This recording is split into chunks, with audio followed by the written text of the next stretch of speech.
Bonjour, bonsoir, chères toutes, chers tous.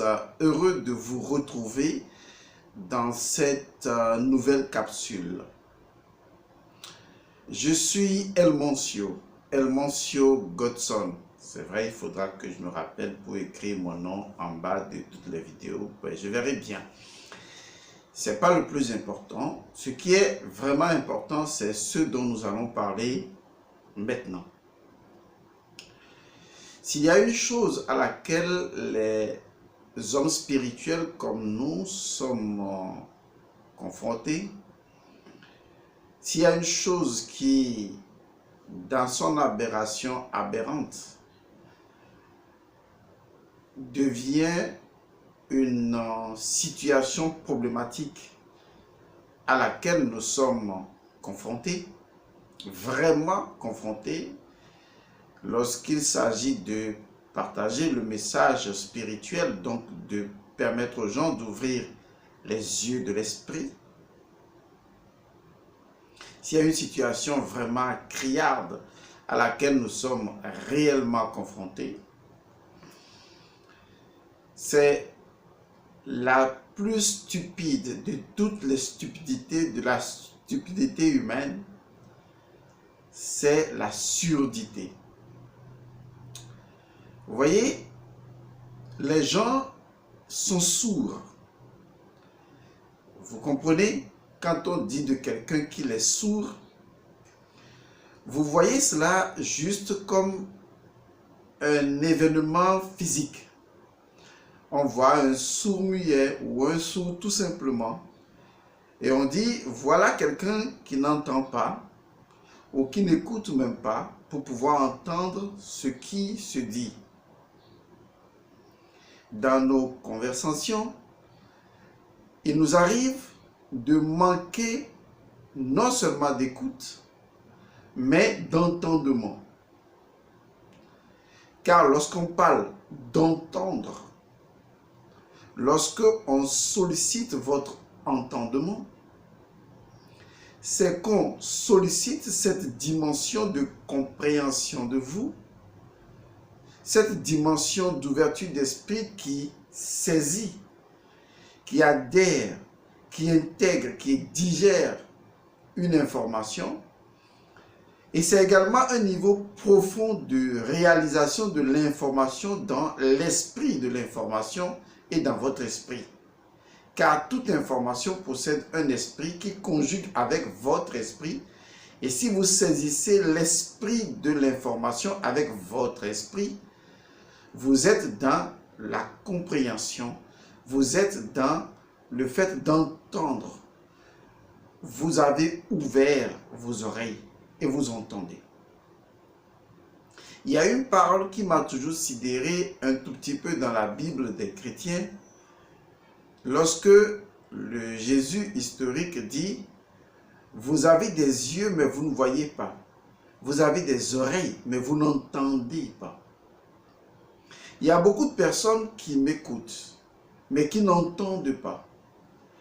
Parce que ce sont des personnes qui souffrent d'une dissonance cognitive, d'un déséquilibre de personnalité. Et lorsqu'on est dans cette phase de sa vie, la compréhension venant donc de l'entendement, de ce que l'on entend, que l'on intègre dans cette dimension de l'esprit, lorsque l'individu est brisé au plus profond de lui-même et qu'il est dissocié d'avec lui-même, quels que soient les efforts que vous allez faire pour lui faire entendre et lui faire comprendre un message et l'amener à agir immédiatement ou à laisser le message le faire agir comme le carburant qui permet de propulser un moteur, c'est chose vaine. Les gens souffrent d'une véritable maladie. C'est de la surdité spirituelle. Les gens n'entendent pas. Je vous assure, ils n'entendent pas. Ils écoutent des mots, des phrases. Ils écoutent ce que vous dites. Mais cela n'a pas écho, résonance, intégration à l'intérieur de leur propre monde intérieur. Et ça pose vraiment un problème. Je fais cette petite introduction pour pouvoir justement vous conduire à un niveau où vous seriez certainement réceptif. Si entre-temps je ne vous ai pas déjà blessé, ce serait une preuve de ce que je dis. Voir si vous pouvez ouvrir votre monde intérieur aujourd'hui et atteindre ce niveau de profonde écoute, d'entendement, ce niveau de compréhension. Ce serait vraiment formidable. Parce que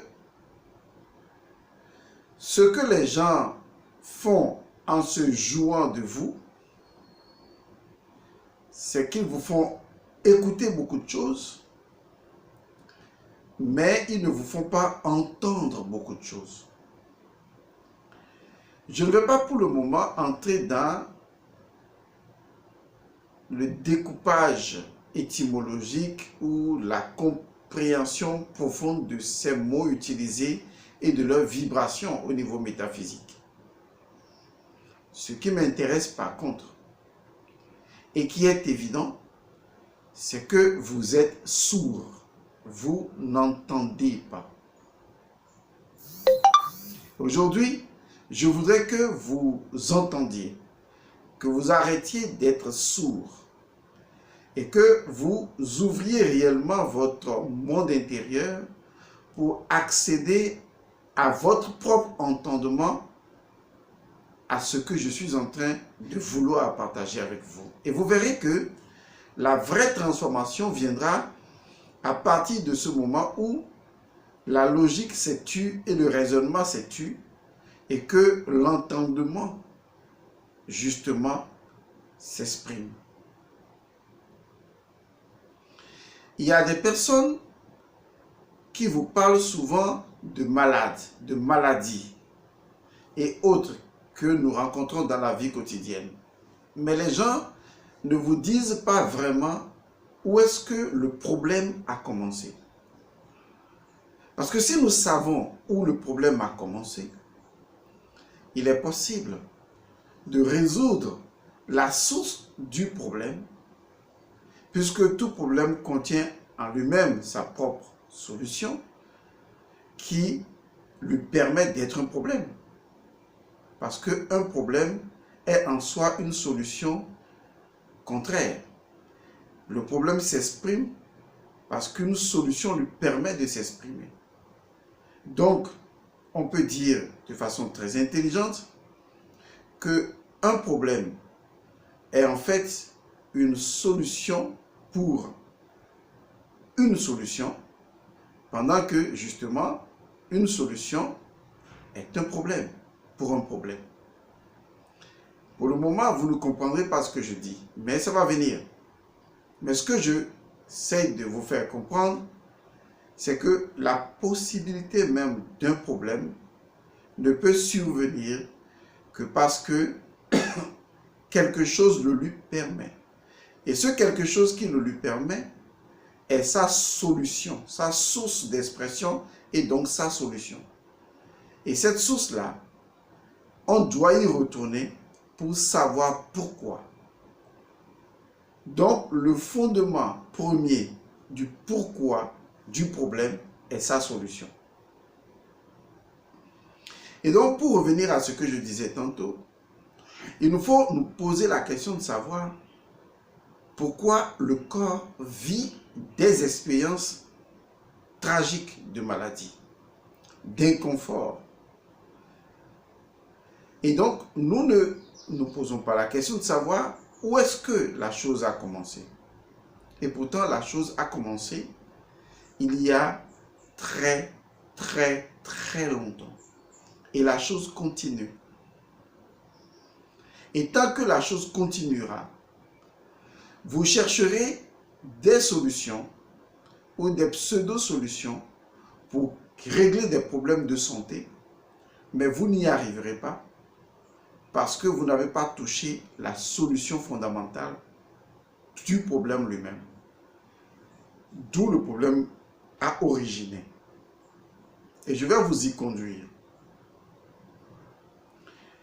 Toutes les traditions tronquées en matière de spiritualité, comme la tradition chrétienne qui nous connecte à l'histoire de la Bible, des traditions similaires ont toujours voulu faire croire, depuis l'aube de l'humanité, contrairement à des traditions initiatiques, authentiques et originales, comme celle égyptienne, les autres traditions qui n'ont pas bien compris le bien fondé de la métaphysique égyptienne ont enseigné, ont occidentalisé leurs connaissances et partagé largement leurs connaissances sur le corps et ce que le corps représente et de comment cette connaissance nous affecte aujourd'hui. C'est très important ce que je suis en train de vous dire. Parce que il y a un tel mensonge qui a été orchestré depuis des siècles sur le corps, à tel point que le corps a été éduqué de cette manière, avec cette connaissance, avec ces croyances, qui ont finalement modelé ou remodelé le corps. Et une fois que le corps a été remodelé, nous avons oublié la source primordiale du corps et de ce qu'il était et qu'il ne manque jamais d'être. Et nous développons la croyance du corps ou le corps qui est né de notre croyance. C'est ce corps que nous développons au quotidien. En fait, je vais illustrer la chose d'une autre manière. Nous avons un corps que nous ignorons. Nous utilisons un corps que nous avons créé à partir de nos croyances qui, elles, proviennent justement des connaissances dératées spirituelles. Maintenant, là, c'est un peu plus clair pour vous. Dans l'Égypte antique, le mot jet, pas jed, jet, terminé par T, est souvent un mot utilisé pour désigner le corps. Mais vous comprendrez également que dans la tradition égyptienne, l'Égypte avait mis en exergue le principe de la momification des corps. Et donc pour l'Égyptien, je ne vais pas parler du cas, le cas c'est autre chose. Pour l'Égyptien, le corps physique que vous touchez, ce corps-là, que je manipule, avec lequel je m'exprime, ce corps pris dans lui-même, dans son corps, dans son entièreté. La métaphysique égyptienne dit que ce corps, il y en a deux. Vous voyez, le principe de la gémellité fonctionne toujours avec l'Égypte. L'Égyptien dit il y en a deux. Et c'est le deuxième corps physique qui est très lié au cas et que le cas utilise pour pouvoir agir sur le corps physique grégaire. Écoutez très bien ce que je vais vous dire. Donc, dans la métaphysique égyptienne, on sait que l'individu, il a deux corps. Il a un corps physique. Il a encore un autre corps physique. À l'intérieur, c'est une expression de ce corps physique. Et donc, le mot jet, D-J-E-T, si on doit translittérer, signifie non seulement le corps physique, d'accord, mais signifie en même temps le corps immortel, le corps physique immortel. Ça peut paraître aberrant de pouvoir penser à un corps physique immortel, mais ce n'est pas si aberrant que ça, parce que, à y réfléchir, on se demande, est-ce que quelque part, ce n'est pas l'un de ces principes qui est utilisé pour la momification, démontrer justement le côté immortalité du corps physique. je parle du corps physique. Car, justement, aujourd'hui, nous avons des momies de milliers d'années. Tout simplement parce que ces momies, ces corps ont été momifiés. On a dû, à travers une technologie qui n'est pas encore connue aujourd'hui, on a su conserver, voyez, conserver le corps. Le principe de la conservation est un principe spirituel, hermétique, métaphysique et alchimique. C'est également le principe de la conservation de l'énergie. Et donc, l'Égyptien savait que le corps physique était pure énergie. D'ailleurs, pour comprendre l'Égypte antique, il faut réfléchir en termes de fréquence et de vibration, tout simplement. Et donc, pour l'Égyptien, le mot jet, D-J-E-T, représentait non seulement le corps physique, mais représentait, indiquait en même temps, pour ceux qui pouvaient le savoir, un autre corps physique qui était appelé le corps immortel. Ce qui sous-entendait, et je vais être très clair avec vous, que le corps physique pourrait être immortel. C'est tout à fait possible. Dans la mesure où le corps physique lui-même est tout simplement de l'énergie densifiée. Et donc, à une certaine fréquence vibratoire, le corps physique peut se préserver. Et ce corps peut se préserver durablement. Tout ce qu'il faut faire, c'est de maintenir et de maîtriser sa fréquence vibratoire.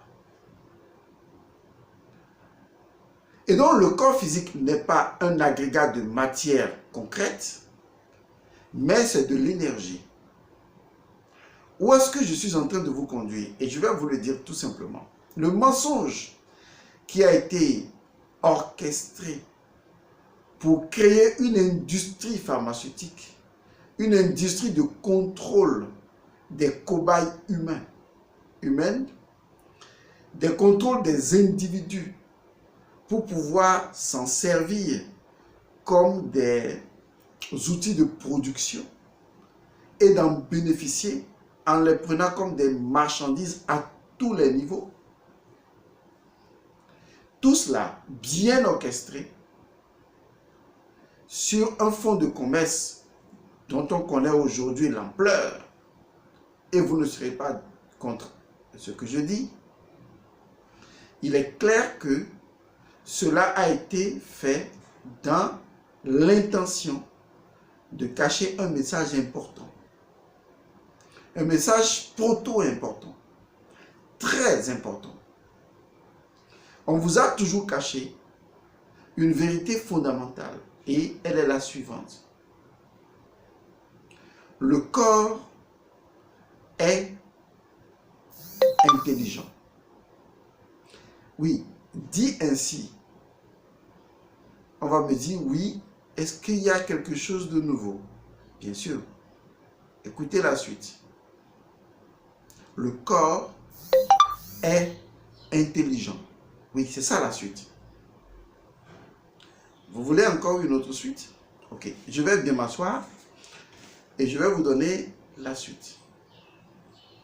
Le corps est intelligent. Oui, là vous faites plus attention. Vous voyez pourquoi je parlais entre-temps de écouter, entendre, comprendre. Ce sont des choses qui vous échappent encore. Lorsqu'on dit d'une unité qu'elle est intelligente, lorsqu'on dit du corps qu'il est intelligent, cela veut dire que le corps, il est en dehors de nous qui en sommes conscients. Le corps est intrinsèquement conscient. Le corps est doté de sa propre conscience personnelle, d'une conscience personnelle. Parce que justement, quand on parle de l'intelligence, on ne peut pas l'exclure de la conscience. Et donc, le corps dispose d'une conscience propre, distincte de tout ce que nous pouvons faire. Et le corps dispose d'une intelligence qui lui est propre. L'intelligence qui est propre à ce corps est elle-même en relation avec tout le processus de la vie pour aboutir à sa création. Et quand vous regardez le corps, vous constaterez que le corps n'est pas seulement intelligent, mais que le corps est un ensemble d'intelligences multiples. De façon pratique, de l'intelligence du cœur, de l'intelligence de la rate, de l'intelligence du foie, de l'intelligence de l'intestin grêle, de l'intelligence des nerfs, de l'intelligence en réalité, plusieurs structures distinctement intelligentes se sont réunies pour créer une intelligence corporelle. Le corps est intelligent. Vous me direz, mais en quoi c'est pertinent? Oui, c'est infiniment pertinent. Parce que le fait de ne l'avoir pas enseigné à l'école, à la base, le fait que vous, les parents, déséquilibrés, vous ne l'ayez pas enseigné à vos enfants à la base, le fait que vous-même, souffrant de surdité spirituelle, vous ne vous l'êtes pas enseigné à la base, c'est ce qui crée vos problèmes de santé. Parce que lorsque on me dit que cette unité est intelligente et donc totalement consciente d'elle-même, disposant d'une autonomie de conscience qui en fait est l'aboutissement de la vie elle-même, qui se suffit à elle-même en tant que conscience suprême, il va sans dire que le seul rôle que j'ai à jouer, alors que puisque je ne peux pas ajouter quelque chose à la vie elle-même, la vie se suffit à la vie est autosuffisante à elle-même. C'est pourquoi la vie a créé une excroissance qu'on appelle l'existence. Car c'est l'autosuffisance de la vie qui a créé l'existence. Il faut le savoir. Et je vous le démontrerai par A plus B dans les traditions égyptiennes antiques. Et donc, l'autosuffisance et la souveraineté, la complétude de la vie, dans son parachèvement, a conclu à la création finale d'une excroissance que vous appelez existence. Et donc, l'existence, d'où le corps existence, en tant qu'existant, est intelligent parce que le corps dispose du résultif de tout le mécanisme de la vie en lui-même dans son excroissance. Le corps est la vie qui s'exprime. Il faut bien comprendre ce que je dis. D'ailleurs, quand vous suivez le processus de la création de vie dans les fractions de l'œil d'Horus, où le 1, la cellule 1, si vous voulez, a généré le 2 au 4, le 4 au 8, le 8 au 16, 32, etc. Ce qui se fait même au niveau des plantes et de toutes les créatures, on se rend compte qu'il y a un code de la vie que la vie exprime au sein de la multiplication des cellules ou des événements de l'existence et qui constitue un ensemble de messages. Un message clair qui d'ailleurs repose sur un principe. La vie amplifie la vie. On appelle ça le principe d'amplification de la vie. La vie n'a qu'une seule chose à faire, c'est d'amplifier la vie. Et donc, prendre conscience que le corps est intelligent vous amène à la vérité suivante. Écoutez le corps. Vous voyez, tout se suit. Sortez de la stupidité mentale. Écoutez le corps. Parce que justement, on ne prête attention, on ne prête oreille qu'à une personne dotée de conscience et donc d'intelligence. Qui parmi vous écoute le corps? Vous n'écoutez pas votre corps. Vous foutez ce que vous voulez dans votre corps. Vous ne l'écoutez pas. Est-ce que vous foutez n'importe quoi dans le corps de votre enfant? Ben oui, c'est vrai. Parce que vous foutez n'importe quoi dans votre corps. Vous n'écoutez pas votre corps. Et mieux, parce que vous n'écoutez pas votre corps, vous n'entendez pas votre corps. Et vous n'entendez pas sa musique, sa mélodie, sa fréquence. Vous ne l'entendez pas. Comment pourriez-vous alors moduler la fréquence vibratoire du corps si vous ne l'entendez pas? Parce que la santé, c'est exactement ça. C'est la conscience de la fréquence vibratoire du corps et sa modulation. C'est aussi simple que ça. Voilà ce que j'appelle l'école de la vie. Voilà ce que j'appelle le véritable enseignement. Parce que lorsque vous avez cette connaissance, vous êtes en mesure d'être en bonne santé. Parce que non seulement vous écoutez le corps, mieux, vous entendez le corps. Vous voyez? Mais mieux encore, vous communiquez avec le corps. Car la prise de conscience par vous, en tant qu'individu conscient, de la conscience du corps et de son intelligence propre, ne vous amène qu'à faire une seule chose. Et la seule chose, c'est une prière. Et cette prière, elle est la suivante. Ô corps, dis-moi quelle est ta volonté afin que je l'accomplisse. Et en ce moment, vous commencerez à dire, à demander au corps, qu'est-ce que tu attends de moi? Quel est le message que tu me donnes en ce moment? Qu'est-ce que tu es en train de me dire?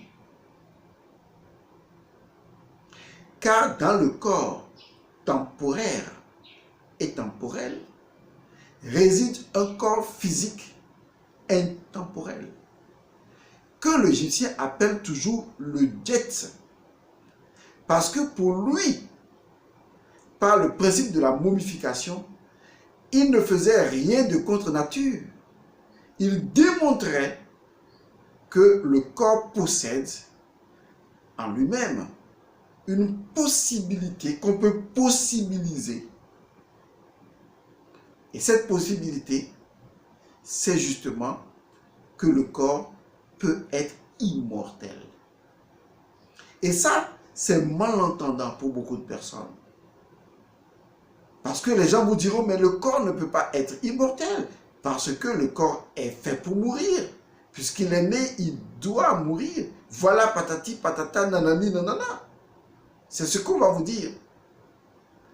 Voilà les formes de croyances dans lesquelles vous êtes devenus prisonniers et qui ont créé la myopie spirituelle et la surdité spirituelle. Voilà, c'est tout.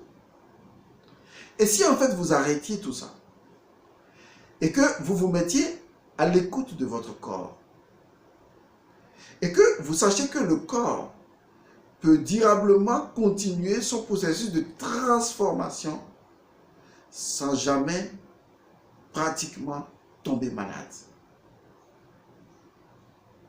Parce que le corps n'est pas le corps, c'est juste un ensemble de vibrations à fréquences multiples. Et votre rôle est de créer une harmonie au sein de ces multiples fréquences, de ces multiples vibrations. Et c'est ce que vous ne faites pas parce que Vous ne comprenez pas que le corps est tout simplement ce que j'appelle un orchestre. Oui, c'est ça le corps. Et chaque organe du corps est un instrument qui se joue lui-même, dans son intelligence propre. Tout comme, par exemple, vous avez votre orchestre, et celui-ci joue du tam-tam, joue de la guitare, joue de la flûte, joue du piano. Et vous, en tant que chef d'orchestre, vous avez la responsabilité d'orchestrer tout ça harmonieusement. Et avec votre petit bâton, de commander et de faire waouh et de aller tin, tin, tin, tin, tin, tin, tin, tin, et tout cela devient une musique agréable à entendre. Vous pensez que le corps connaît la maladie? Non, le corps ne connaît pas la maladie. Le corps connaît la musique. Vous pensez que votre cœur qui bat connaît la maladie? Non, le cœur connaît la musique. Le foie connaît la musique. Les poumons connaissent la musique. Vous les prenez comme des choses physiques tangibles? Non, ce sont des musiques qui se jouent individuellement, à des fréquences vibratoires différentes. La vibration musicale des poumons diffère de la vibration musicale du cœur. Et pourtant, on doit harmoniser le tam-tam et la guitare. C'est beau tout ça. Vous êtes une musique. Et c'est ainsi que la vie elle-même est une musique. Une infinité de musiques en une musique. Voilà ce qu'est la vie. Et le corps physique, en tant qu'excroissance de la vie, en tant que résultif final existentiel de la vie, est en train de vous dire, je détiens une intelligence naturelle qui est en mesure de reconnaître la vie et son processus d'amplification. Moi le corps dans le corps, je vous prie de me faire confiance. Oui, voilà la dernière étape. Faire confiance à votre corps. Faire confiance au fait que votre corps possède une possibilité infinie. Parce que votre corps, il est né de la vie. Il a travaillé de concert avec la vie depuis l'étape cellulaire, fœtale, embryonnaire, jusqu'à l'étape que vous êtes. Le corps n'est pas déconnecté de la vie. C'est vous le problème. C'est vous le maniaco-dépressif, c'est vous l'individu malade. Mais le corps, lui, non. Mais vous l'intoxiquez, vous le rendez malade, vous l'empêchez de jouir et de jouer de la musique de la vie. Votre corps est un instrument de musique et doit jouer la musique de la vie. Vous devez faire confiance à votre corps qu'il a la capacité, la capacité, les potentialités, les possibilités infinies de se guérir lui-même. Vous devez faire confiance à son intelligence. Vous devez faire confiance à sa conscience. Et vous devez jouer avec le corps et lui permettre d'amplifier son énergie. Paix à vous.